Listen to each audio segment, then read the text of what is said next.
ती बातमी आपण घेतल्यामुळे. पण त्या बातमीवरूनच मी आज सुरुवात करतो. संदीपजी, आज तुम्ही व्हिडिओ ट्विट केला. आज कशा प्रकारे कोट्यवधींची लुबाडणूक सुरू आहे ते चित्र आणि काही हजारासाठी पोटच्या गोळ्याला आज विकावं लागणारी त्या आईची, त्या मातेची ती अवस्था.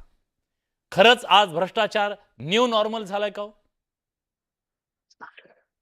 अगदी मला असं वाटतं कारण मी जो व्हिडिओ ट्विट केलेला, तेव्हा आपण बघितलं असेल की किती सहज पद्धतीने म्हणजे अधिकारी पैसे मोजतायत, स्वतःच्या ऑफिसमध्ये मोजतायत, हिशोब करतायत, कॅल्क्युलेटर मागतायत.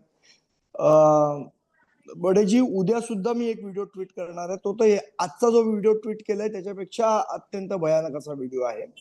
आणि तो जो कंत्राटदार होता ज्यांनी हा व्हिडिओ रेकॉर्ड केला आणि माझ्याकडे आणून दिला, त्यांनी मला सांगितलं की पहिलेही भ्रष्टाचार होत होता, होत नव्हता अशातला भाग नाहीये. हां. पण त्यावेळेला म्हणजे एक ठराविक रक्कम ठरायची, बाबा 1 कोटीचं काम आहे बाबा, 10% तुम्ही एकदा दिलेत की विषय संपला. हं.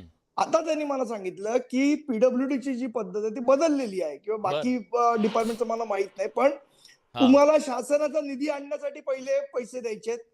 त्याच्यानंतर तुम्हाला वर्क ऑर्डर घेताना पैसे द्यायचेत आणि त्याच्यानंतर तुम्हाला बिल तुमचं काम झालं की तुम्हाला सबमिट करताना पैसे द्यायचे. हं. म्हणजे इतक्या ठिकाणी हा भ्रष्टाचार पसरत चाललेला आहे. हां. आणि अतिशय धक्कादायक गोष्ट अशी, त्याचं असं म्हणणं आहे की समजा हं. 1 कोटीची कामं झाली आहेत आणि फक्त 50 लाखाचा फंड आला, तर 50 लोकांना पैसे द्यायला जर असेल तर त्याच्यामध्ये बोली लागते. एक माणूस म्हणतो मी 1 लाख देईन, दुसरा माणूस म्हणतो मी 2 लाख देईन, तिसरा माणूस म्हणतो मी 3 लाख देईन. आणि मग जो 3 लाख देईन म्हणतो, त्याचं फक्त बिल काढलं जातं आणि बाकीचे कंत्राटदार मरून जातात त्याच्यामध्ये. हं.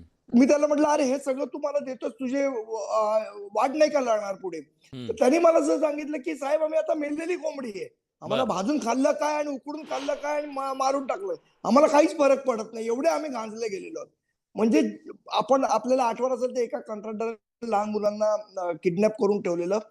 म्हणजे काय प्रकारची मानसिकता या लोकांची झालेली आहे, या सगळ्या भ्रष्ट व्यवस्थेमुळे. मला असं वाटतं हा कुठल्याही पक्षाचा नाही, तर हा समाजासाठी चिंतेचा विषय आहे. व्यवस्थेच्या समोरचं हे जळजळीत वास्तव. मी जे काही प्रकरणं सांगितले केशवराव,